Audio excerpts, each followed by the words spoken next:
Welcome welcome welcome. रणरणत्या उन्हामध्ये तुमचं सर्वांचं वेलकम.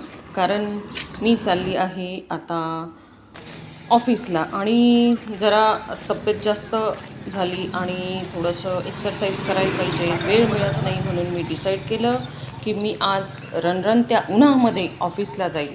ॲक्च्युली नॉट रणरणत्या म्हणजे माझा जो ऑफिसचा टायमिंग आहे त्या ऑफिसच्या टायमिंगमध्ये मी पायी जाण्याचं ठरवलं आणि मग मी निघाले माझ्या मिशनवर. पण तुम्हाला सांगू, अक्षरशः मला आज एवढी माझ्या गाडीची आठवण आली की लिटरली खूप आठवण आली. आणि टू व्हीलर आहे, आता फोर व्हीलर आली, पण मला माझी टू व्हीलर आहे तर माझ्या टू व्हीलरचीच मला आठवण आली. काश मला पण फोर व्हीलर असते. पण मी खरं सांगू 9:30 पावणे 10 झाले असतील. एवढं भयानक कडाक्याचं ऊन आहे आणि त्यात एवढी गरमी होती आहे. हो ना, बघा ना, ही गाडीवाली चालले, मला कोणी लिफ्ट पण देत नाही आहे.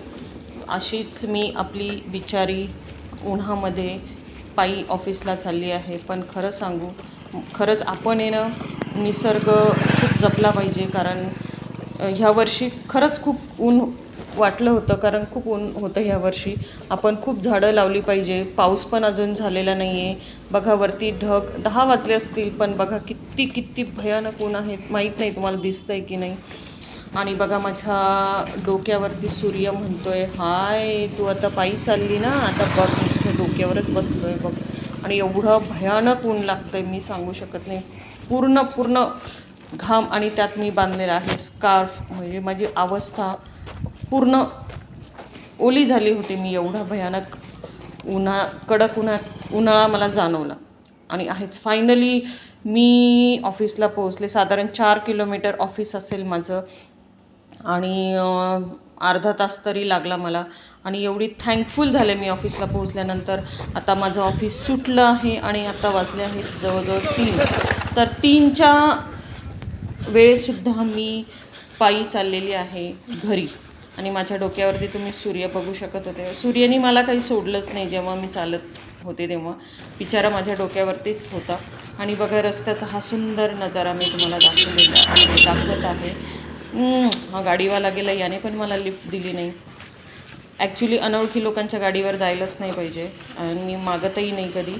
आणि पण एन्जॉय केलं खरं सांगायचं म्हणजे की उन्हाळा, मी कडक उन्हाळा पायी चालताना एन्जॉय केला. प्रत्येक गोष्ट एन्जॉय केली ना की मग त्याचा त्रास होत नाही आपल्याला. हे बघा छानसं शेत आहे कडेने. तिथे ॲक्च्युली घरांची बांधकाम पण चालू आहेत आणि मस्त ग्रीन कडेने झाडं लावलेली आहेत. खरंच आपण झाडं खूप जपली पाहिजे ना. झाडं असले की मस्त थंड वाटतं आणि पाऊस पण पडतो. म्हणजे जास्त ऊन जाणवत नाही झाडांमुळे. आपण निसर्ग जपला पाहिजे. जसं आपल्याला देवाने सुदृढ शरीर दिलेलं आहे तसंच आपल्याला निसर्गही दिलेला आहे. आणि तो आपणच नाही जपणार तर कोण जपणार? माणूस नाही जपणार तर कोण जपणार? झाडं लावली पाहिजे प्रत्येकाने. नुसतंच लावायची नाही तर त्याचं संगोपनही केलं पाहिजे. आज मला अतिशय प्रखरतेने हे जाणवलं म्हणून मी तुमच्यासोबत डिस्कस केलं. आजच्या ब्लॉगमध्ये एवढंच आहे की मी ऑफिसला पायी गेले आणि आजूबाजूचं जे काही नेचर आहे थोडंसं ते तुम्हाला मी दाखवलं. तुमच्याकडे कसा आहे उन्हाळा मला मेसेज करून सांगा. आणि झाडंही लावा. खरं उन्हाळ्यात भरपूर पाणी पिलं पाहिजे. कारण आपलं जे बॉडी आहे ती खूप पाणी मागत असते, खूप हीट असते, त्यामुळे भरपूर पाणी पिलं पाहिजे. व्हिडिओ आवडला असेल तर चॅनलला लाईक करा, सबस्क्राईब करा. Take care. बाय.